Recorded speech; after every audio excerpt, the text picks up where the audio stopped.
कुछ कहने की नीयत से आया हूं बासिम सुल्तान। शेख मोहतरम से भी बात कर लूंगा, लेकिन उनसे बात करने से पहले आपसे कहना था। अल्लाह की कसम हाले दिल नहीं छुपाऊंगा। आपसे शरई ताल्लुक के लिए शेख मोहतरम से अर्ज करना है, अगर मुनासिब लगे आपको।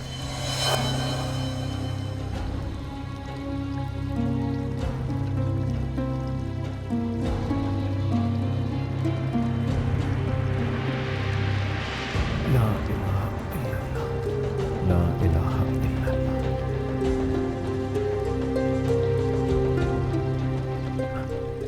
आप जहमत न कीजिए, मैं पहुंचा देता हूं।